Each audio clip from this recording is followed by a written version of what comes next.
Comme je l'ai dit, je m'appelle Jean-Michel Abrassard et donc je suis un zététicien.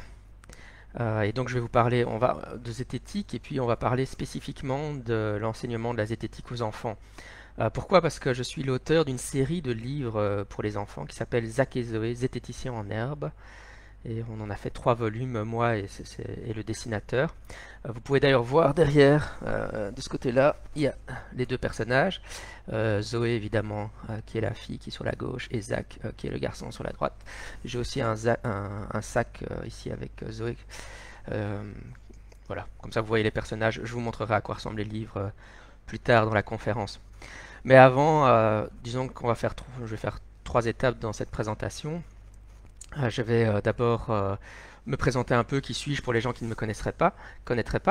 Et puis après, je vais quand même expliquer c'est quoi la zététique, parce que tout le monde ne sait pas c'est quoi la zététique, même si on en entend de plus en plus parler à l'heure actuelle. On en a à enfin, même avec le confinement, le Covid-19 et d'autres sujets d'actualité, il y a pas mal de gens qui découvrent la zététique à l'heure actuelle. On en parle même dans les médias. Mais donc, je vais quand même réexpliquer c'est quoi la zététique. Et puis, après ça, on attaquera vraiment le cœur du sujet qui est Zach et Zoé. Je vous discuterai en fait de ce que j'ai fait avec le dessinateur, Marius, ce qu'on a fait en pratique dans les livres. Donc, en gros, c'est vrai que ça va être un cas particulier, hein, comment nous on a abordé le problème de l'enseignement de la pensée critique aux enfants.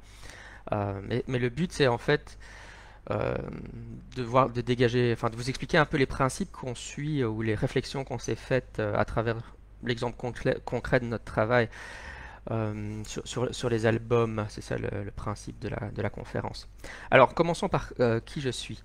Bah, moi, je suis en fait, donc, comme je l'ai dit, je suis un zététicien, mais je suis un docteur en psychologie et j'ai fait mon doctorat sur le phénomène ovni et surtout ce qu'on appelle le soucoupisme, c'est-à-dire pourquoi est-ce que les gens pensent que les ovnis sont d'origine extraterrestre, donc la croyance dans l'origine extraterrestre des ovnis. Et donc vous voyez que c'est un sujet qui est en trait à la zététique, puisque la zététique, comme on va en discuter, ça a trait à la pensée critique, hein, et souvent on traite des sujets liés au paranormal, mais pas toujours. Mais donc moi je suis un peu un zététicien assez classique dans le sens où ce qui m'intéresse, un des sujets qui m'intéresse le plus en zététique, c'est les sujets liés au paranormal.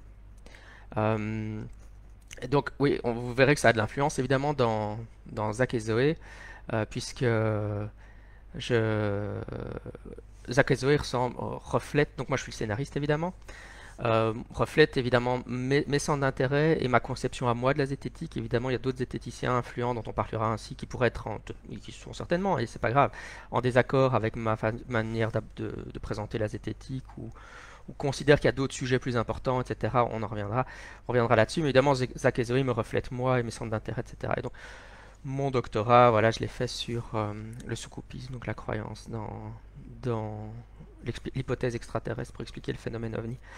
Et il y a une dizaine d'années de ça, j'ai commencé un podcast audio qui s'appelle Scepticisme scientifique, le balado de la science et de la raison, où j'interviewe des personnes, où je fais des épisodes où c'est moi qui parle, enfin un peu de tout, pour faire la promotion donc, du scepticisme scientifique, qui est un autre terme, je le réexpliquerai après, mais qui est un synonyme de zététique en fait. Et c'est comme ça que d'ailleurs j'ai été en contact avec l'association. Ici, j'ai interviewé Eric 2 fois sur le podcast il y a quelques années de cela, et c'est comme ça qu'on se connaît. Euh, donc en fait, oui, c'est un des tout premiers podcasts, en tout cas audio. Maintenant, évidemment, moi, j'ai pas vraiment pris le train de YouTube, et il y a des YouTubers qui sont extrêmement populaires. On en reviendra aussi après plus tard dessus. Et alors, je suis un auteur, donc j'ai écrit plusieurs livres. Donc j'ai pas seulement écrit les livres Zach et Zoé. Euh, et j'ai aussi écrit 2 livres sur le paranormal. Le premier s'appelle 60 questions sur le paranormal et les réponses que la science y apporte. Et l'autre s'appelle Pour en finir avec le paranormal. Donc si le sujet du paranormal dans une perspective critique vous intéresse, vous pouvez aller. Ça c'est pas évidemment c'est pas des livres pour les enfants, ça c'est des livres pour les adultes, hein. Alors, fini avec moi. Qu'est-ce que la zététique? Pour ceux qui ne sauraient pas, donc la zététique, c'est un mouvement.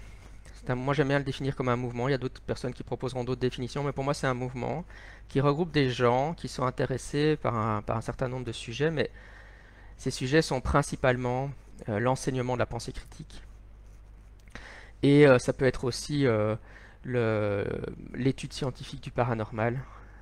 Mais à l'heure actuelle, le pôle enseignement de la pensée critique prend vraiment beaucoup d'importance.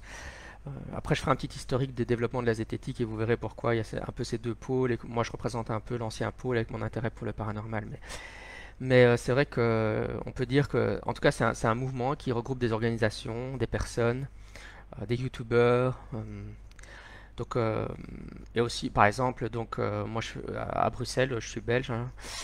On a Bruxelles Sceptico Pub, qui est une association zététique qui se réunit dans un pub à Bruxelles une fois par mois, hein, dont je fais partie d'ailleurs. Voilà.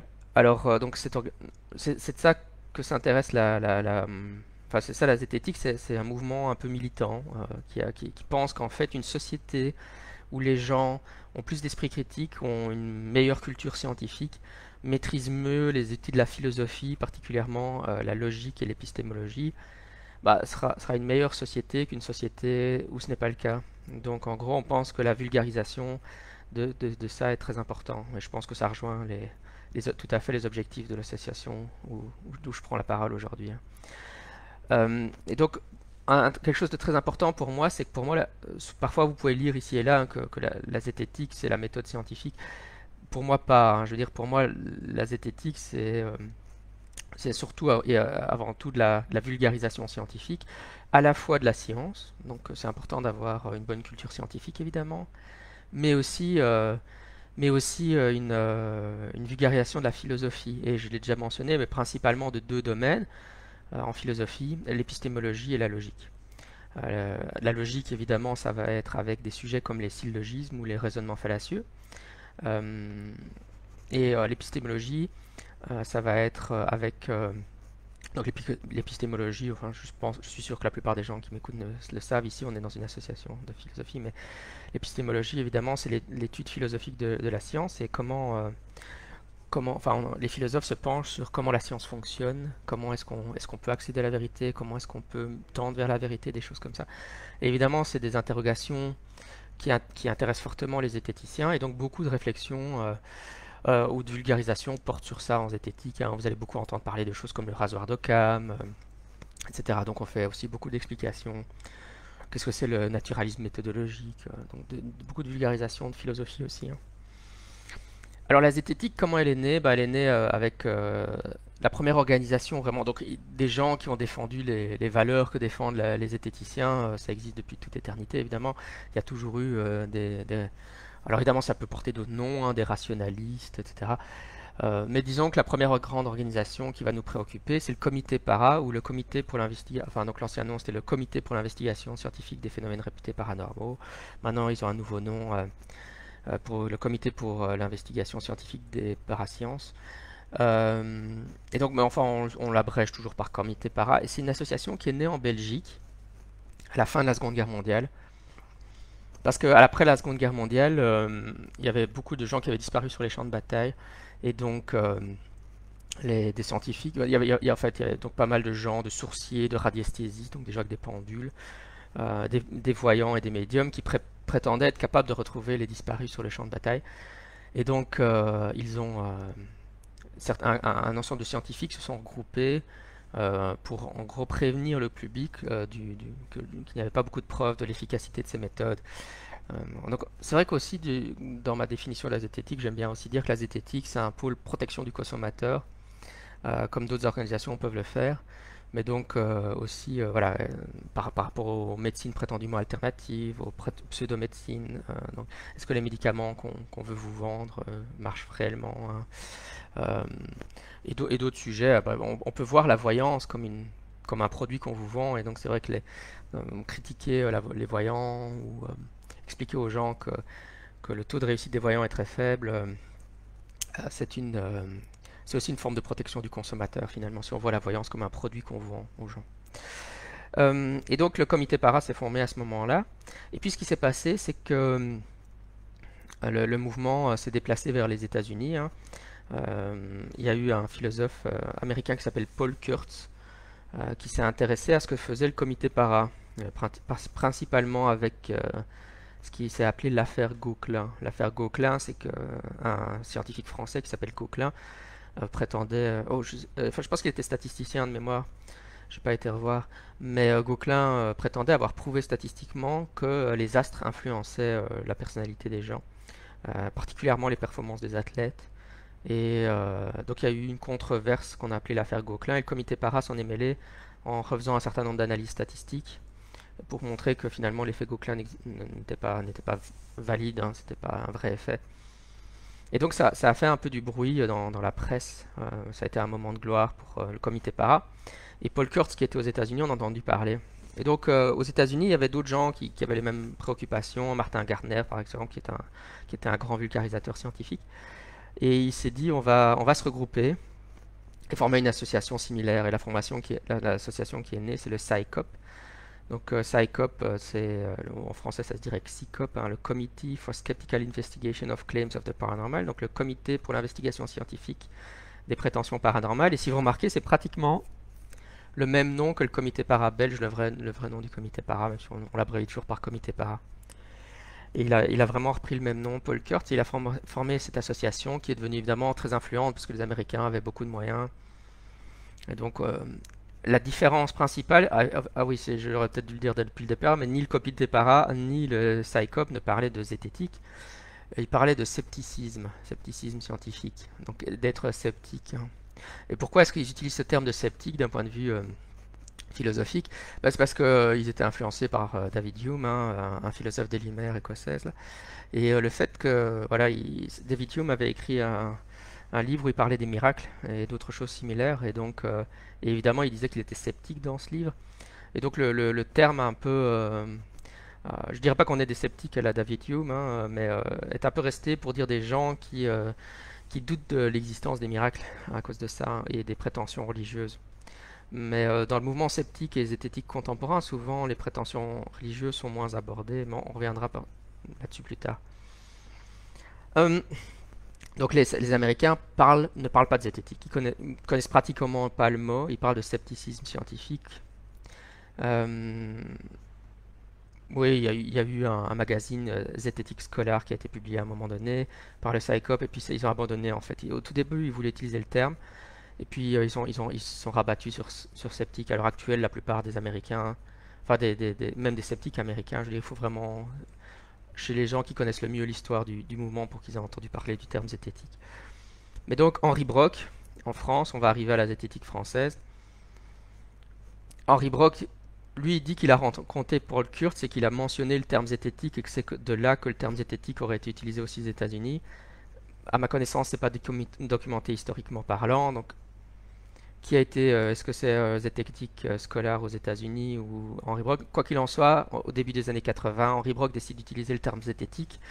Donc, Henri Brock est un physicien du sud de la France. Et il va populariser le terme. Et donc, en France, on va se mettre à parler de zététique. Donc, en gros, maintenant, on a deux grands termes qui cohabitent euh, dans le monde des idées, hein. C'est d'un côté, aux États-Unis, scepticisme scientifique, qu'on utilise aussi en français. Par exemple, mon podcast s'appelle Scepticisme scientifique.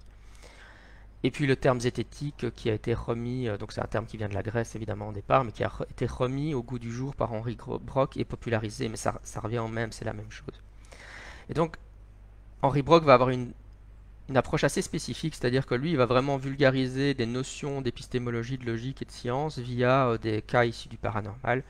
Le sang de Saint-Janvier, enfin si vous avez lu ces livres, ils mentionnent souvent les mêmes, hein, le sang de Saint-Janvier, c'est un de ces grands classiques avec un sang qui est liquide qui est coagulé dans une fiole, dans une église, et puis on le sort une fois par an, et il se liquéfie. Donc bon, il y a moyen d'expliquer le phénomène, on pense que c'est une concoction chimique, hein, qui c'est pas réellement du sang dans la fiole, qui a cette propriété de se liquéfier à une certaine température. Évidemment, quand ils sortent le sang, ils le tiennent dans leurs mains, donc ça réchauffe. Et donc, évidemment, l'Église catholique n'a jamais laissé des scientifiques faire un prélèvement pour vérifier ce qu'il y avait vraiment dans la fiole. Mais donc voilà, si vous lisez Henri Brock, il vous racontera ça dans la plupart de ses livres. Il a pris ce genre d'exemple, et ce qu'il a fait aussi, c'est qu'il a pris des principes de logique, hein, comme les sophismes, raisonnement fallacieux, etc. Et il leur a donné des noms plus cool, comme effet paillasson, des choses de ce style-là. Son idée étant que, par exemple, le, dire un non sequitur, bah, dans une optique de vulgarisation, son idée c'était que utiliser la terminologie classique, souvent des mots latins, c'était pas une bonne approche pour vulgariser dans le grand public, particulièrement avec les jeunes. Bon, moi, en ce qui me concerne, je suis assez fan des noms classiques. Je pense qu'on peut expliquer les noms classiques, hein. On peut expliquer qu'un non sequitur, c'est une conséquence qui ne suit pas une prémisse, hein, qui ne suit pas logiquement la prémisse. Mais voilà, c'est les goûts et les couleurs aussi, hein, ce qu'on pense être le plus efficace en termes de vulgarisation. Mais donc Henri Brock est vraiment la personne qui a amené zététique sur le devant de la scène dans le monde francophone. Et alors, à l'heure actuelle, bah évidemment, la zététique, ça s'est fort dématérialisé. Et maintenant, on est à l'ère d'Internet, hein. Et donc, moi, j'ai fait mon podcast, qui était le premier podcast audio. Donc, j'étais un peu le précurseur, hein. Je m'inspirais de podcasts américains qui existent, le Skeptic's Guide to the Universe, Skeptoid et d'autres podcasts sceptiques. J'avais envie de faire un podcast. C'est vrai que j'ai 10 ans d'émissions dessus, donc ça fait beaucoup d'émissions. Au minimum une par mois, puis c'est entre une et quatre par mois, donc ça fait beaucoup d'émissions. Mais bon, après, il y a des youtubeurs qui sont arrivés, moi j'ai pas fait la transition, et ils ont acquis beaucoup plus de popularité que moi, parce que le médium, le média YouTube, pour toucher beaucoup de monde, est beaucoup plus populaire à l'heure actuelle que juste les podcasts audio. Et donc, on va citer les plus populaires, hein, la tronche en biais évidemment, et puis hygiène mentale, je pense.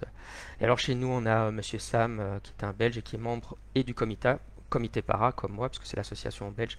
Première association sceptique au monde, c'est une association belge, et on est basé à Bruxelles, et j'en suis membre. Et Monsieur Sam aussi, si vous avez déjà vu des vidéos de Monsieur Sam, c'est un youtubeur zététicien belge. Voilà, donc pour en citer que quelques-uns, je ne peux pas tous les citer, il y en a beaucoup. Mais je pense que, en tout cas, la tronche en biais et hygiène mentale font partie, à ma connaissance, c'est les deux les plus populaires à l'heure actuelle. Très bien. Donc voilà un peu c'est quoi la zététique. Je pense que ça devrait être un peu plus clair pour vous si vous ne saviez pas ce que c'était. Et maintenant, nous allons discuter vraiment du sujet, du cœur de cette conférence ce que, avec la série Zakezoe que j'ai créée. Donc moi, comment j'ai découvert la zététique, c'est intéressant de se poser la question, parce qu'en fait, voilà, disons, enseigner la pensée critique aux enfants, faire découvrir la zététique aux enfants, c'est aborder le sujet assez jeune. Et évidemment, moi j'ai découvert le sujet sur le tard, donc c'est un bon contre-exemple. Comment la plupart des gens découvrent finalement le scepticisme ou la zététique ou la pensée critique, bah, c'est sur le tard. Moi j'étais déjà à l'université en psychologie quand j'ai lu un livre d'Henri Brock, puis après j'ai été travailler un an aux États-Unis. Et là, dans les rayons des magasins, des librairies, j'ai trouvé Skeptical Inquirer, qui est le magazine du Psychop. Et donc, bah voilà, j'avais quoi? J'avais déjà 21, 22 ans quand j'ai découvert la zététique. Donc c'est vrai que je m'intéressais au phénomène ovni. Alors, j'ai toujours eu une inclinaison assez critique. Donc, il y a des gens qui vivent une sorte de déconversion, hein, qui avaient des croyances X ou Y, hein, par exemple théorie de la conspiration ou dans les pseudomédecines, etc. Ce qui est normal, hein, parce qu'on est submergé d'informations fallacieuses dans les médias, etc. Et alors, il y a un phénomène de déconversion. Moi, j'ai toujours été assez critique, c'était un peu ma personnalité qui était comme ça. Donc, en fait, finalement, quand j'ai découvert le mouvement sceptique, ça a juste eu beaucoup de sens pour moi quand je l'ai découvert, en disant, tiens, j'ai des gens qui pensent comme moi, finalement. Et donc, je m'intéressais au phénomène ovni, parce que je suis un fan de science-fiction, etc. Et j'étais assez étonné de voir le peu d'informations critiques qu'on trouvait sur le sujet. Et donc, quand j'ai commencé à en trouver, particulièrement dans Skeptical Inquirer, c'est ce magazine américain, j'étais vraiment super enthousiaste. Et j'ai dévoré ça avant de faire ma thèse, évidemment, plus tard. Donc ça, c'est un contre-exemple, comment la plupart... Maintenant, bon, ça c'était un récit qui se déroulait dans les années 90 en français de Belgique, 90 en français de France. Maintenant, je suppose que la plupart des gens qui découvrent la zététique, bah, c'est via YouTube, hein. Par hasard, ils vont tomber sur une vidéo de la tronche en biais, d'hygiène mentale, ou de quelqu'un d'autre, ou de Monsieur Sam, ou encore de quelqu'un d'autre. Et c'est comme ça qu'ils vont rentrer dans le mode de pensée zététique, qu'ils vont découvrir la zététique. Euh, et donc, disons, moi j'ai des enfants maintenant, voilà, j'ai 43 ans, j'ai un fils de 8 ans et une petite fille qui va avoir bientôt 3 ans, enfin, donc elle a dépassé les 2 ans et demi, elle les a bien dépassés. Et je me suis vraiment demandé comment transmettre la zététique et la pensée critique à mes enfants. Et il y a un auteur américain dont je suis très fan qui s'appelle Dale McGowan, qui a aussi un podcast. Lui, son podcast s'appelle Parenting Beyond Belief. Et donc Parenting Beyond Belief, ça veut dire en français éduquer au-delà de la croyance, hein. J'aime beaucoup ce titre d'ailleurs. Le but, c'est d'éduquer au-delà de la croyance. Parce qu'évidemment, le contexte américain est un contexte différent de l'Europe, ils vivent dans un contexte plus religieux que nous, particulièrement dans les États du Sud des États-Unis, où il y a beaucoup de chrétiens. Et il y a beaucoup de parents qui viennent de familles chrétiennes, euh, qui deviennent athées, et qui se demandent comment éduquer leurs enfants par-delà la croyance. Donc aussi, on pourrait aussi dire par-delà la foi dans la religion chrétienne. Et donc c'est ce qu'il aborde. Il a un livre, il a un podcast, il a un livre du même titre d'ailleurs, enfin, il a 2 livres sur le sujet si ça vous intéresse, si vous lisez l'anglais, malheureusement rien de tout ça n'a été traduit. Et il a vraiment des réflexions passionnantes sur le sujet, enfin moi je suis vraiment extrêmement fan. Et donc j'écoutais ça et j'étais un peu déçu qu'on ait rien d'équivalent en français. Euh, Beaucoup de mon travail sur mon podcast Scepticisme scientifique et ailleurs, ça a été de traduire vers le français des choses qu'on ne trouvait qu'en anglais d'ailleurs.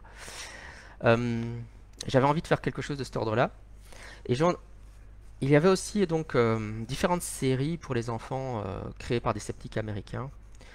Il y en a 2 principales, hein, qui est My Name is Stardust, donc mon nom est Poussière d'étoiles, qui est une série qui présente beaucoup la théorie de l'évolution, et qui s'inspire de Carl Sagan, qui était un grand sceptique américain, qui était un astronome, hein, si vous avez vu le film Contact qui a été écrit par lui.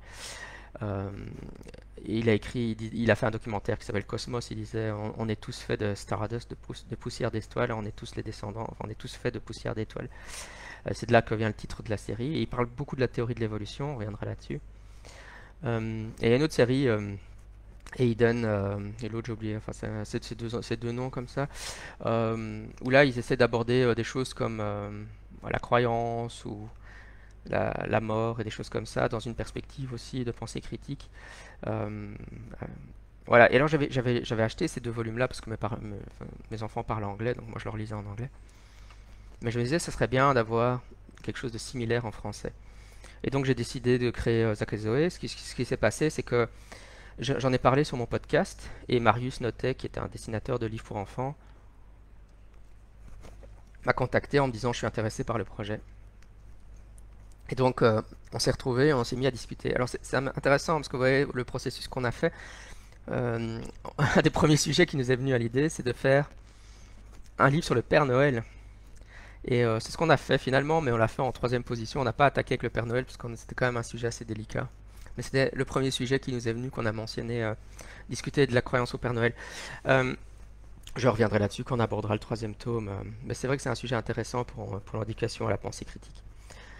Et donc, on a fait le premier tome qui s'appelle donc Enquête au Loch Ness. Enquête au Loch Ness, c'était un tome sur le paranormal. Bah, vous avez compris qu'avec mon parcours, comme j'ai fait mon doctorat sur le phénomène ovni, etc., je suis quand même un peu un spécialiste de la psychologie anomalistique, donc comment expliquer d'un point de vue psychologique les phénomènes paranormaux, de la parapsychologie, de la folkloristique et des domaines similaires, hein. Tous les domaines qui touchent l'anthropologie. Enfin, je me suis intéressé. Enfin, je suis pas un spécialiste de tous ces domaines, je veux dire, mais je veux dire, j'ai lu dans tous ces domaines quand ça a trait à la question du paranormal. Euh, Parce qu'évidemment, l'étude du paranormal, c'est un peu distribué dans toutes sortes de disciplines scientifiques différentes. Il n'y a pas une seule discipline scientifique qui serait l'étude du paranormal. Et donc,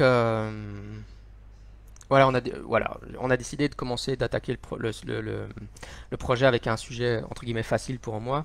Et donc, d'un point de vue justement éducation à la pensée critique, je pense que aborder la question du paranormal avec les enfants, c'est extrêmement important. Pourquoi? Bah, parce que ils sont submergés d'informations sur le paranormal dans les médias qu'ils regardent.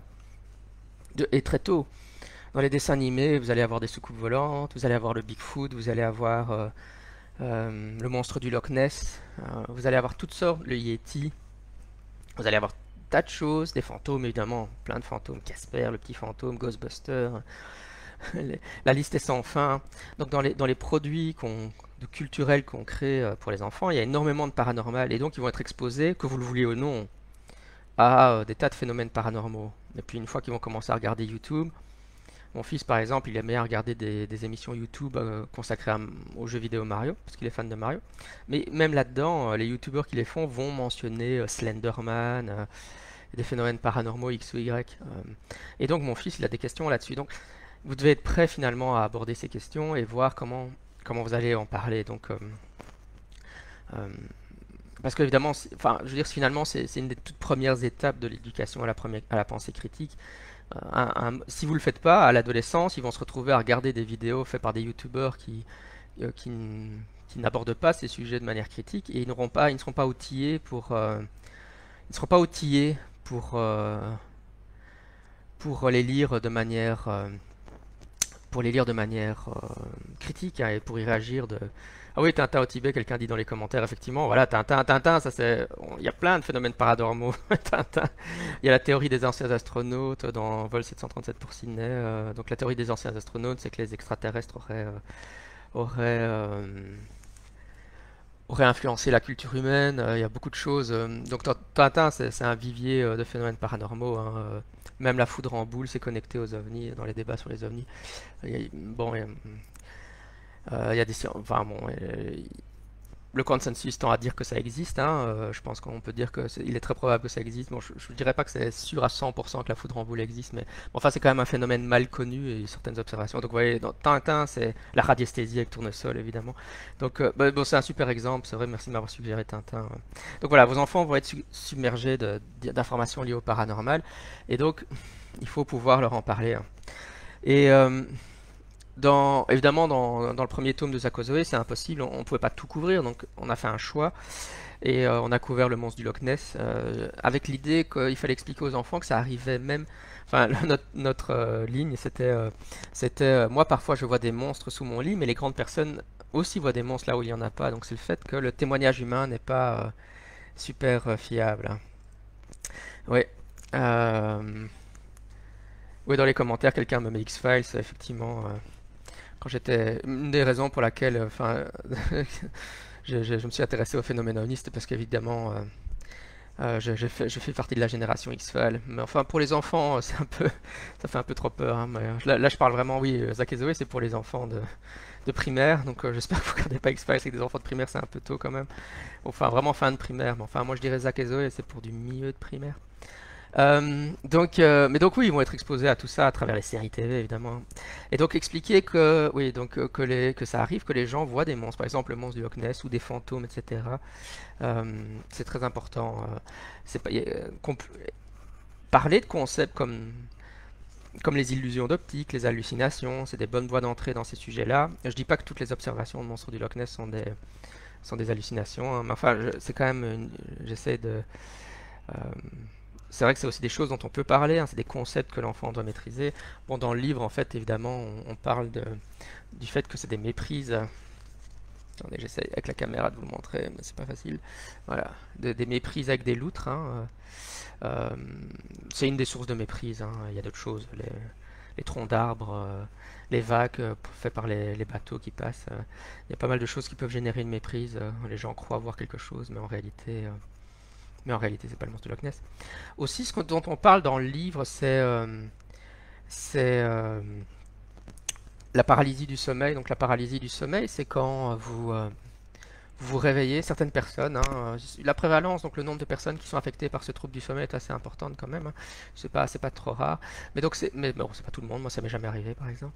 Mais donc la paralysie du sommeil, vous vous réveillez et vous êtes incapable de bouger pendant un certain temps. Euh, Pendant cette période où vous êtes incapable de bouger, les gens évidemment ils ont très peur. Parce que ne pas savoir bouger, c'est pas très rassurant. Mais en plus, ils ont souvent des hallucinations auditives et parfois même ils peuvent sentir une pression sur leur torse, une difficulté à respirer. Mais enfin, ça vient aussi du fait qu'ils savent pas bouger, donc il y a une difficulté respiratoire. Et puis parfois même carrément des hallucinations visuelles, et donc ils vont voir des choses, une personne décédée sur le pied du lit, etc. Et donc on explique la paralysie du sommeil aux enfants, parce qu'on sait, les études en psychologie ont montré que la paralysie du sommeil est une cause de croyance au paranormal chez les gens qui ne la connaissent pas, donc c'est important de l'expliquer, et en plus, si vous... Bah, en plus, non seulement en fait, bon, on donne une explication pour voilà, certaines personnes qui voient des fantômes, bah, en fait, ils ont une paralysie du sommeil. Certaines personnes, mais si jamais votre enfant vit ça, c'est bien qu'il connaisse la paralysie du sommeil, parce que comme ça il saura qu'il ne doit pas paniquer, qu'il doit juste attendre que la paralysie passe. Oui, parfois c'est interprété comme de la possession démoniaque, ça dépend dans quel milieu si vous êtes chez des chrétiens fondamentalistes, ça va plutôt être des présences démoniaques. Euh, Aux États-Unis, ça va être un enlèvement par les extraterrestres, ça dépend les gens que vous fréquentez, en gros. Donc ça c'est dans le premier tome. Dans le deuxième tome, on a on a fait sur la mythologie chrétienne. Alors là, évidemment, ça peut être assez surprenant pour certains, parce que la zététique, en général, les auteurs ne veulent pas aborder le christianisme, enfin la religion en tout cas. Mais moi, je trouvais qu'au contraire, pour enseigner la pensée critique, je pense qu'adresser la question de la religion est très importante. Et ne pas aborder la question de la question de la religion, je pense, est une erreur. Si en fait vous avez l'approche, je ne vais pas parler de religion à mes enfants, en gros, ils seront encore une fois démunis une fois s'ils ont devant eux des gens qui ont un peu plus, on va parler, le terme technique c'est des apologistes, hein, des gens qui ont développé un discours philosophique pour défendre la religion chrétienne. Si vous ne leur avez pas appris comment, donc en fait mon livre c'est un livre de contre-apologétique, donc en fait on contre-argumente la rhétorique chrétienne. Si on leur a pas appris à faire ça, bah, ils seront désarmés. Donc c'est très important. Moi, j'ai toujours eu l'approche totalement opposée, en fait. C'est-à-dire que je parle beaucoup de religion avec mes enfants et on lit des livres de religieux. Donc, j'achète des livres catholiques, des livres musulmans, des livres de toutes les religions et on lit tout, hein, tel quel, hein. C'est assez marrant. En fait, le fait de lire de toutes les religions, évidemment, ça leur donne une perspective puisqu'ils voient les différents discours et ils peuvent comparer. Par exemple, c'est très intéressant de lire un livre pour enfants sur Jésus écrit par des catholiques et puis lire un livre pour enfants ou qui mentionne Jésus écrit par des musulmans. Ça donne déjà une perspective. Et donc, la confrontation des différents styles et des différents discours, parce qu'ils ne racontent pas la même chose, évidemment, hein. Par exemple, le livre musulman que j'ai qui parle de Jésus, évidemment, il dit que Jésus n'est pas mort sur la croix et qu'il a été remplacé par son frère au dernier moment, ce qu'on trouve dans le Coran. Donc évidemment, mon fils qui était déjà familier de l'histoire classique de Jésus dans la Bible, il me dit mais enfin c'est pas comme ça que ça s'est passé. Donc c'est une très bonne façon de développer l'esprit critique. Mais par rapport aux religieux, mais l'esprit critique en général évidemment, hein, confronter les visions du monde, hein, c'est la base. Alors dans la mythologie chrétienne, on fait de la contre-apologétique, parfois on appelle ça athéologie, mais je préfère contre-apologétique. Et on explique que... Oui, alors on parle de mythologie, oui, on parle de mythologie. Alors c'est un truc qui m'a souvent énervé dans les livres pour les enfants, c'est que euh, les livres pour enfants vont dire la mythologie grecque, mais ils vont être très respectueux vis-à-vis des religions actuelles. Or, dans la Bible, on sait bien, bon, évidemment, il y a des aspects historiquement exacts dans la Bible, hein. Enfin, il y a des choses dont c'est clair que c'est de la mythologie. Par exemple, après, ça peut se débattre, hein. Mais enfin, il y a des choses, je pense, le consensus, vous allez tous être d'accord avec moi que le récit de la création et l'arche de Noé, c'est de la mythologie, hein. Donc, on peut au moins dire que ça. Donc, on peut légitimement parler de la mythologie chrétienne, hein. Moi, je pense que le consensus actuel chez les historiens, c'est que tout ce qui précède le roi David, c'est de la mythologie. À partir du roi David, on commence à être dans des récits plus historiques, mais avant ça, donc ça veut dire Abraham, l'Exode et tout ça, c'est de la mythologie, hein.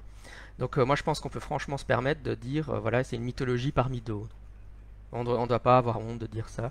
Moi c'est un mot. Et alors ce qu'on fait dans ce livre, c'est qu'on compare, hein. Donc en fait, moi je raconte la naissance de Jésus, hein, le récit de la nativité. On explique qu'il y a différents types de mythologie, et puis on parle du récit de la nativité, hein, voilà, ça c'est notre récit de la nativité ici. Et puis après, juste après, ce qu'on fait, c'est qu'on raconte l'histoire d'Hercule, hein, Héraclès. Pourquoi? Parce qu'évidemment, Héraclès est aussi un fils de Dieu, hein, puisque c'est le fils de Zeus et d'une humaine, c'est un demi-dieu comme Jésus. Et donc voilà, on explique qu'il y a des demi-dieux en dehors de la religion chrétienne. Donc juste pour, voilà, pour présenter aux enfants cette information. Un autre point qui me semble crucial à aborder, c'est souvent dans les manuels, je suis étonné, voilà, enfin encore là, on était confinés, donc j'ai fait des manuels d'histoire avec mon fils, enfin donc un manuel, il est en troisième primaire, donc un manuel qui couvre la troisième primaire, mais il y avait des pages d'histoire. Et alors on nous dit, voilà, en l'an 0, c'est l'année de naissance de Jésus. Et toutes les, toutes les informations sont mises comme si Jésus était un fait factuellement avéré, et sans le moindre notion, sans le moindre doute. Euh, alors, donc il y a la thèse mythiste, hein, qui dit que Jésus n'a pas existé. Bon, le consensus actuel, c'est qu'il y a eu un Jésus historique. Bon, même s'il y a eu un Jésus historique, ça m'étonnerait qu'il soit né en l'an 0, hein. Mais, enfin, je veux dire juste au début de l'an 1, quoi. Mais, mais en fait, ça m'embête que dans les livres, on présente toujours Jésus sans prendre des nuances ou expliquer. Et donc, moi, je prends beaucoup de nuances, hein. Dans le livre, on mentionne même aussi que la maman, par exemple, elle dit qu'elle n'est pas sûre que Jésus existait, hein. Bon, moi, je pense que le consensus historique, enfin, non, mais le consensus historique est qu'il y a eu et Jésus historique. Ma position à moi, c'est que je suis agnostique sur la question. Je sais pas, il y a peut-être eu, il y a peut-être pas eu, c'est pas un très grand enjeu pour moi. Mais je pense que c'est important pour les enfants de pas présenter Jésus comme une figure historique totalement inamovible, comme c'était clair qu'il y avait eu un Jésus, et, et surtout sans commencer à dire oui mais attends, ok moi je suis d'accord qu'il y a eu un Jésus historique, mais il n'a pas vraiment fait les miracles, hein. Mais les livres, ils font même les livres, donc un livre du gouvernement, enfin programme officiel. Je veux dire, évidemment, bon, par exemple en Belgique, l'école a un devoir de neutralité, donc ça peut pas être dit ce genre de choses à l'école, hein, c'est juste pas possible. Par exemple, mon livre sur la mythologie chrétienne, en Belgique, normalement, on peut pas, l'instituteur peut pas le lire aux enfants, hein, c'est interdit. Parce que ça sera une violation de la neutralité, hein. Mais donc moi, bon, voilà, c'est pas pour l'école. Nous, en tant que sceptiques, on peut lire ça aux enfants et mettre des graines de doute, j'appelle ça, dans leur tête, en disant, prenez pas, voilà, il faut quand même. Et donc dans le troisième tome, même toujours sur l'histoire de Jésus, dans le troisième tome, donc ça c'est sur la fête de Noël, euh, qui va sortir très bientôt là. On revient d'ailleurs sur Jésus, et alors on fait un truc que j'aime beaucoup, c'est que je n'ai pas pu le faire dans le volume précédent parce qu'il était déjà chargé, mais c'est qu'on raconte les deux récits de la nativité. Donc on raconte le récit de la nativité avec les rois mages, tel qu'on le trouve dans l'évangile de Matthieu, et puis on raconte ensuite le récit de la nativité avec les bergers et les anges, tel qu'on le trouve dans l'évangile de Luc, et c'est deux histoires radicalement différentes, hein. Dans les versions avec les mages, ils étaient pas dans une étable. Euh, donc en fait, on raconte les deux histoires telles qu'elles sont réellement dans la Bible aux enfants, et on leur dit, mais en fait, vous vous rendez, enfin, Zach et Zoé se font la réflexion, mais c'est pas du tout la même histoire. Alors évidemment, les chrétiens, ils adorent harmoniser ces histoires en disant, oui, mais enfin, on peut, si on, ok, normalement, les mages sont pas allés, mais on peut imaginer qu'ils sont en fait allés dans l'étable. Enfin, ils vont essayer d'harmoniser plus ou moins bien les récits bibliques qui sont contradictoires. Bon, celui de la nativité, on peut peut-être l'harmoniser de manière. Enfin, moi, je trouve que c'est toujours des exercices d'hyper-rationalité. Enfin, bon, mais c'est clair que c'est deux récits différents, hein. Mais il y a des récits. L'exemple que je prends toujours, c'est la mort. Zut, le nom m'échappe maintenant. De Judas, voilà, de Judas, hein, puisque il est censé s'être pendre d'un côté, et dans l'autre version, il est tombé et sa tête s'est fracassée sur un rocher. Alors si vous voulez harmoniser ça, ça veut dire que vous devez dire qu'il s'est pendu, et puis que la corde est cassée, et que sa tête est tombée sur un rocher. Ça, ça devient dur à harmoniser à ce moment-là. Mais donc, le problème, c'est que dans les livres pour enfants, on harmonise toujours les récits bibliques, hein. On harmonise. Si vous lui prenez un livre qui présente l'histoire de la nativité aux enfants, il n'y aura qu'une histoire avec les deux éléments. Il y aura les rois mages et il y aura les bergers, présenté comme un seul récit. Or, montrer les différences de récits, pour moi, c'est super important. Arrêtons un peu de parler de la religion maintenant et venons-en au Père Noël. Pourquoi est-ce qu'on a parlé du Père Noël? Parce qu'en fait, le Père Noël, c'est un élément de pensée critique très important pour la tranche d'âge qui nous préoccupe, hein. On sait que les enfants perdent leur croyance dans le Père Noël vers 7 ans environ, euh, naturellement, entre guillemets, soit parce qu'ils vont être exposés à d'autres enfants plus âgés qui vont leur dire, soit parce qu'ils vont découvrir des choses qui collent pas à ce que leur ont dit les parents. Et, euh, et donc, il y a deux possibilités, il y a deux groupes chez les zététiciens. Le premier groupe chez les zététiciens, ils vont dire, c'est un super exercice de pensée critique, donc on va leur mentir, on va dire aux enfants que le Père Noël existe, on va faire tout notre possible, enfin on va jouer le jeu, ce que j'appelle le jeu culturel, on va leur faire croire que le Père Noël existe, comme ça les enfants vont devoir faire l'exercice de se déconvertir. Et en gros, ça va leur apprendre à se déconvertir d'autres croyances, à douter de ce qu'on leur dit, hein. Et l'autre position, c'est de ne pas jouer le jeu culturel, c'est de dire, moi je vais juste pas faire croire à mes enfants que le Père Noël existe. Et le livre qu'on a écrit s'adresse aux deux groupes, parce que chez les zététiciens, on trouve les deux groupes. Le premier groupe est plus majoritaire, je l'admets, c'est non. Et je fais partie du deuxième qui est minoritaire, mais voilà. Si c'est un parent qui considère que c'est bien de faire croire à leur enfant au Père Noël, ben, une fois que vous avez 7 ans, vous pouvez faire lire le livre et aider l'enfant à traverser le moment de déconversion avec la lecture du livre. Si vous n'avez jamais fait croire au Père Noël aux enfants, comme ça a été le cas de mon fils, bah, il était un peu interpellé que les autres enfants soient si convaincus et d'entendre des parents mentir à leurs enfants et dire oh ici si t'es pas sage le Père Noël ne viendra pas, des choses comme ça, enfin ou en réalité on est en Belgique donc chez nous on a aussi Saint-Nicolas et dans le livre on parle de Saint-Nicolas. Euh, donc voilà des éléments de réflexion. Si vous voulez savoir ma position personnelle, moi je pense qu'il y a tellement de croyances irrationnelles dans notre culture que c'est pas important de maintenir la croyance dans le Père Noël, donc moi j'ai choisi de pas mentir à mes enfants parce que je trouve que la relation parent-enfant, la confiance entre les parents et les enfants est plus importante. C'est vrai que parfois, ça peut valoir la peine de raconter des cacahuètes à votre fils ou à votre fille, juste pour voir s'il remarque que vous avez raconté quelque chose de faux. Mais je trouve que le Père Noël, finalement, c'est pas une si bonne matière à ça. C'est plus intéressant, finalement, que votre enfant voit ce qui se passe chez les autres enfants et observe le comportement des parents euh, qui est très proche évidemment des comportements des religieux euh, ou des gens qui essaient de vous comprendre, de vous convaincre que des choses existent, hein. Euh, voilà. Enfin, c'est ma position personnelle. Après, si vous faites partie du premier groupe, il n'y a pas de problème. C'est parce que souvent on me demande évidemment ce que moi je pense. Moi, je trouve que je dois déjà lui expliquer, parler de tous les phénomènes paranormaux, des pseudosciences, des pseudomédecines, des médecines. Il y a déjà tellement de sujets à déconstruire.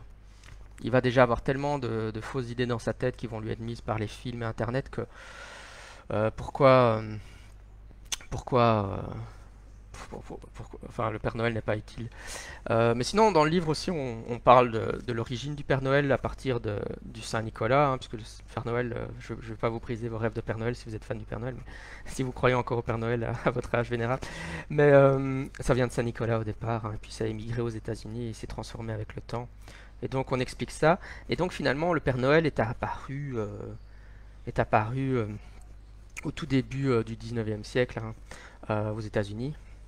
Et bon, c'est un continuum entre Saint-Nicolas et le Père Noël, donc c'est difficile de mettre une date exacte de naissance, mais donc vraiment, on commence vraiment à voir le Père Noël au milieu du 19e siècle. Là, vous avez vraiment le Père Noël tel qu'on l'a maintenant, avec des romans comme évidemment Dickens, Christmas Carol, je sais pas comment on le traduit en français, un conte de Noël, je crois, qui en fait, c'est marrant parce que ça je l'ai découvert en me documentant pour le film. En réalité, c'est pas un livre de Dickens qui décrit ce qu'est Noël, c'est un livre qui prescrit ce qu'est Noël, c'est-à-dire c'est des auteurs qui sont en train d'inventer la Noël telle qu'on l'a faite maintenant. Avant ça, Noël existait, mais c'était plutôt une beuverie dans les rues. Et donc certains intellectuels se sont dit, ils ont essayé de réinventer la fête de Noël. Et donc dans Charles Dickens, Christmas Carol, quand, quand Scrooge désolé, je le connais en anglais, mais je le connais pas en français. Mais enfin, donc le personnage qui est avare va voir chez son employé qui est très pauvre et que Dickens décrit donc Scrooge qui regarde de l'extérieur la fête de Noël avec la mère qui apporte une dinde, etc. En fait, il est en train de décrire une fête de Noël en famille et en faisant ça, il est en train d'inventer la fête de famille qu'on a à l'heure actuelle, hein. Voilà. Et donc ça, c'est comme c'est pas si vieux, en fait, c'est des traditions inventées. Alors, on présente moi, je trouve que les concepts de tradition, dans le domaine de la pensée critique, il y a beaucoup de concepts qui viennent des sciences humaines qui sont importantes, hein. Dire que certaines choses qu'on croit, bah, elles sont pas si vieilles que ça. Le Père Noël, c'est pas si vieux que ça. Voilà, alors j'arrive tout doucement à la fin. J'ai encore quelques petits trucs à dire, mais si vous avez des questions, c'est le moment de les mettre, hein. Comme ça, je vais continuer, je vais arriver à ma conclusion tout doucement. Bah, il y a bien entendu d'autres sujets qu'il faut qu'on aborde. Moi et Marius, mon dessinateur, évidemment, j'ai déjà mentionné plusieurs fois les pseudomédecines. Mon fils se pose beaucoup de questions à propos de ça. J'ai introduit là le concept de poudre de perlimpinpin, ou en anglais ce serait snake oil, hein. Donc ce serait un médicament qui ne fonctionne pas, qu'on te vend pour... Alors il y a le mot arnaque qui est très intéressant, c'est une arnaque. C'est un médicament qu'on te vend alors qu'il ne fonctionne pas réellement, en réalité évidemment au-delà de l'effet de placebo. Alors, après j'essaie de commencer à expliquer en douceur l'effet placebo. Donc on va certainement faire un volume sur la poudre de perlimpinpin. Euh, on en a parlé tout à l'heure, mais avec la série My Name is Stardust, qui traite beaucoup de la théorie de l'évolution, mais la théorie de l'évolution est très importante dans une perspective de pensée critique, et on en a parlé dans la mythologie chrétienne en comparant le récit de la Genèse avec la théorie de l'évolution. Mais c'est vrai que je pense qu'enseigner la théorie de l'évolution aux enfants très tôt, le plus tôt possible finalement, est vraiment important dans une perspective de pensée critique. C'est vraiment là de la culture scientifique, mais c'est une culture scientifique de base, hein. Et malheureusement, l'école ne prend pas tellement ça en charge. Euh, En tout cas, à ma connaissance, en primaire, on ne fait pas la théorie de l'évolution, hein. C'est quelque chose qu'on fait au début du secondaire et c'est pas très approfondi. Donc, moi, avec mon fils, je le fais beaucoup. On parle de- on parle beaucoup de l'évolution. Euh, et c'est vrai qu'on fera peut-être un volume là-dessus. La raison pour laquelle on n'a pas fait de volume sur la théorie de l'évolution, c'est que là, par contre, il y a pas mal de livres qui ont bien été, qui ont été faits en français sur la théorie de l'évolution. Donc, c'était moins important. Donc il y a des très bons livres qui expliquent la théorie de l'évolution aux enfants. C'était moins important de faire directement. Mais à mon avis, un de ces quatre, on en fera un aussi. Euh, voilà pour certains sujets ou des théories de la conspiration. C'est vrai que mon fils m'a déjà demandé c'était quoi les Illuminati, etc. Donc c'est clair qu'à un moment ou à un autre, il faudra qu'on en parle. Donc voilà, c'est un peu les sujets. Alors juste aussi, et puis après je regarderai vraiment vos questions. Le, Oui, les remarques qu'on nous a fait parfois, juste pour vous donner une idée, hein, les critiques qu'on a reçues. Euh, En fait, souvent, bah, les gens voudraient que la série soit autre chose que ce qu'elle n'est. Bah, forcément. Le livre reflète mes sensibilités, ma façon de raconter des histoires, etc. Donc bon, et le style graphique de Marius, avec des enfants, avec des personnages animaliers. Euh, mais voilà, souvent, ouais, je vais adresser la première chose. Souvent, quand on a fait sur la mythologie chrétienne, les gens certaines personnes, une minorité minoritaire, nous reprochaient de ne pas avoir fait l'islam, en disant qu'il faut avoir le courage de critiquer l'islam, etc. Euh, Moi, ma réponse à ça, c'est que je pense que les gens qui disent ça sous-estiment la prégnance de la culture chrétienne dans notre environnement, hein. On est encore imbibé de christianisme dans tout ce qu'on voit, dans tout ce qu'on lit, etc. Donc, ça, c'est ma première réponse. Donc, je pense qu'il ne faut pas sous-estimer l'importance. En Belgique, il y a des écoles catholiques. J'ai pas mis mon fils par conviction personnelle, je l'ai pas mis dans une école catholique, même si les écoles catholiques sont meilleures parce qu'elles ont généralement plus d'argent que les écoles du gouvernement. Mais par conviction, je l'ai mis dans une école du gouvernement. Mais donc, par hasard, il va faire du violon dans une école catholique, pas loin, hein. Là, il va dans les bâtiments de l'école et je peux vous dire qu'il y a des statues de la Vierge Marie, etc. Il y a des croix dans les écoles, des croix, des crucifix dans les classes. Donc, les enfants sont confrontés plus qu'on ne le pense à la religion chrétienne. Donc, je pense qu'il ne faut pas sous-estimer ça. Deuxième réponse, ben, moi, je suis assez, enfin voilà, j'ai une bonne culture philosophique. Enfin, j'ai fait une maîtrise en philo en plus de la psycho, mais je suis quand même plus spécialisé. Je viens d'un milieu chrétien au départ, et donc mes compétences, elles sont plus en contre-apologétique chrétienne et pas en contre-apologétique musulmane. Et c'est un sujet à part entière euh, qui demande, enfin voilà, quelqu'un de plus spécialisé là-dedans. Donc évidemment, moi, je peux couvrir avec pertinence que les sujets que moi je maîtrise. Troisièmement, je dirais aussi que, évidemment, quand on parle de mythologie chrétienne, ben, je crois que ça couvre quand même beaucoup de choses sur la religion musulmane, hein. Ils ont aussi les mêmes récits, la Genèse, Noé, Jésus est dedans, donc, dans le Coran. Donc, ça c'est une des critiques qu'on avait eues. Et puis une autre critique qu'on avait eue, c'était... euh, oui, ça c'est une critique peut-être plus compliquée à comprendre et plus théorique. Euh, mais c'est qu'en fait, il y a un grand courant à l'heure actuelle de philosophie pour les enfants, et avec des choses très bien qui sont comme Phileas et Autobule ou les petits déjeuners philo, des choses comme ça. Mais ce courant-là, que j'ai pas mal lu moi-même, hein, leur idée de base, c'est qu'en fait, il faut faire réfléchir les enfants. Et donc, ils proposent beaucoup de matériel où en fait, on demande aux enfants, mais toi, qu'est-ce que tu en penses? Et donc, ça demande d'avoir un moment d'échange avec l'enfant sur ce qu'il en pense. Euh, Mais moi, de mon côté, moi, je trouve que ce qu'ils font est bien, hein, mais j'avais envie de faire quelque chose d'autre. Moi, j'ai envie de proposer du contenu, parce que je pense que la philosophie, c'est aussi du contenu et des choses à maîtriser, parce qu'on a fait des progrès en philosophie. Parfois, les gens ont l'impression qu'on n'a pas fait de progrès en philosophie, mais en réalité, la philosophie, ça progresse aussi. Ça progresse pas comme la science, mais ça progresse. Il y a des choses sur lesquelles on va pas revenir en philo. Il y a des débats qui sont finis en philo. On sait que, voilà. Et donc, il y a des arguments qui sont discutés et ça vaut la peine, enfin, ça sert à rien de les laisser deviner les arguments, ça vaut la peine de leur expliquer l'argument. Et donc, par exemple, dans la mythologie chrétienne, on leur présente l'argument du problème du mal. Le problème du mal, c'est évidemment pourquoi est-ce qu'un dieu d'amour créerait, créerait la guerre, ou les maladies, la pauvreté, la mort. Donc c'est un argument classique. Il y a des contre-arguments, hein, D'ailleurs, on en aborde un, le contre-argument de base des apologistes chrétiens, c'est l'argument par le libre arbitre, c'est dire le mal qui existe, on le discute d'ailleurs, le mal qui existe est commis par les hommes parce que les hommes ont le libre arbitre, hein, Dieu leur a donné le libre arbitre. Et donc si Hitler décide de faire le mal, ben, c'est pas de la faute de Dieu.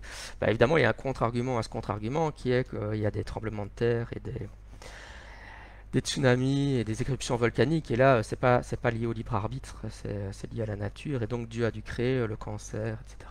Mais donc voilà, donc il y a des arguments et des contre-arguments qui ont déjà été faits. On peut aller beaucoup plus loin que ça, évidemment, et je m'adresse juste ici à des enfants de 7 ans, hein. Mais autant donner la base, et juste moi ça m'intéresse pas tant que ça de juste dire, bah, qu'est-ce que tu en penses, toi? Non, je pense que donner des éléments qu'on a déjà établis, c'est bien.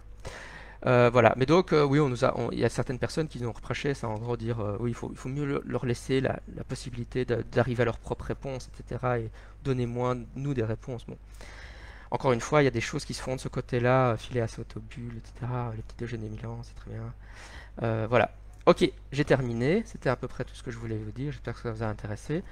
Je vais maintenant regarder un peu vos remarques et vos questions et y répondre si vous avez des questions. Si vous avez des questions, comme je vais commencer à parcourir le chat, c'est le moment de les écrire si vous ne l'avez pas encore fait.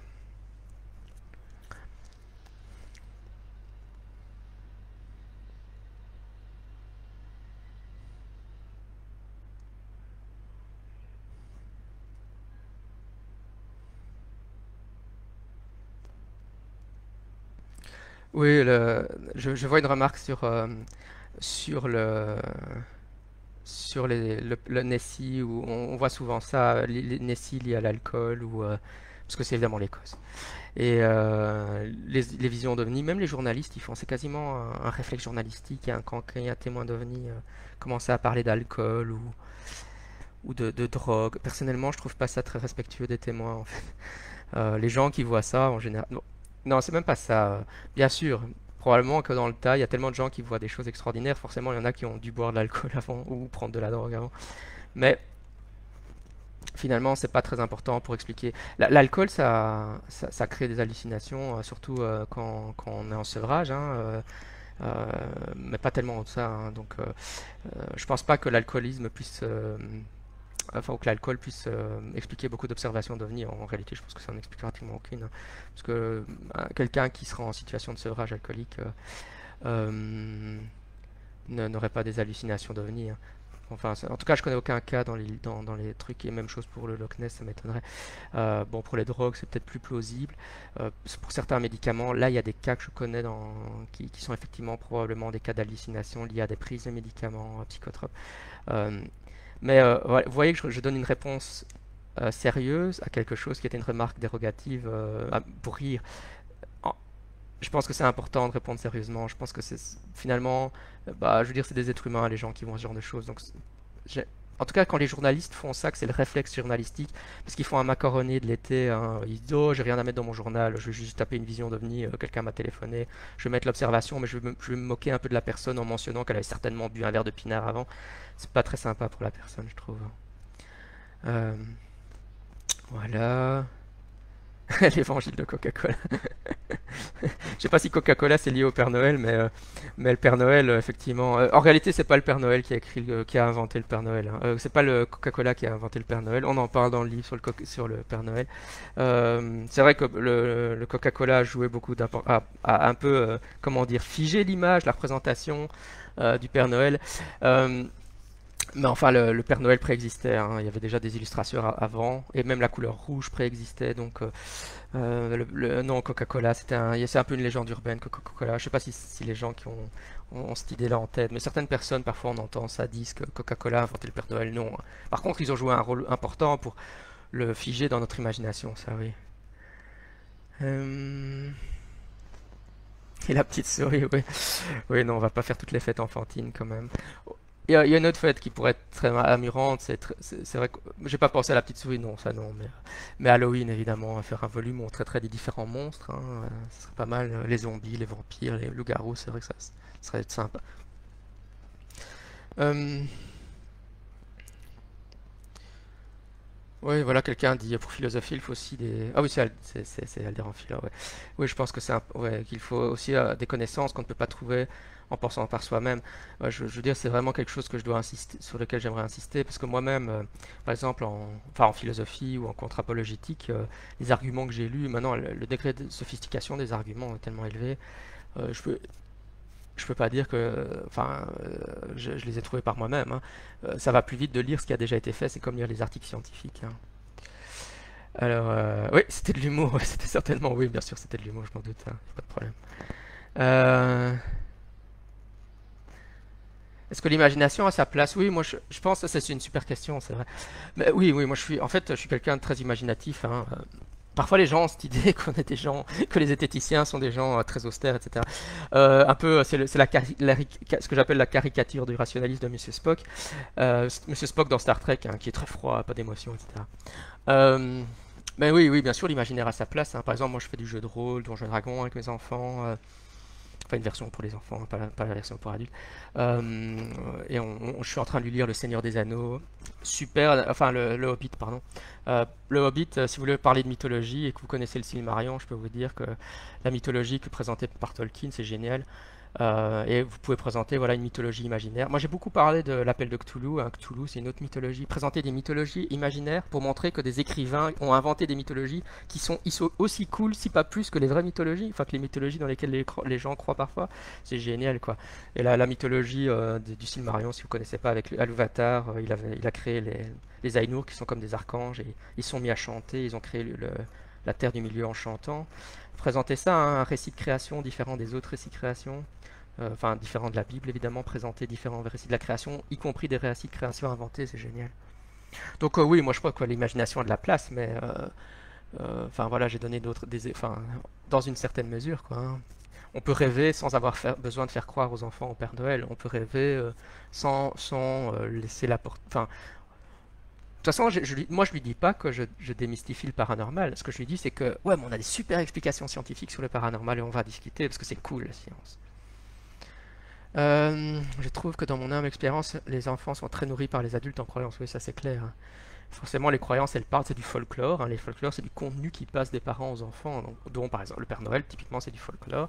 Mais le reste, c'est aussi hein, les Illuminati. Il se pourrait que les Illuminati contrôlent le monde, c'est aussi une forme de transmission culturelle de folklore, hein. Euh, donc évidemment, ici j'imagine. Oui, donc la question c'est est-ce que les adultes ne sont pas d'abord des croyants? Évidemment, on est tous des croyants, on a tous des croyances fausses dans notre tête, y compris moi.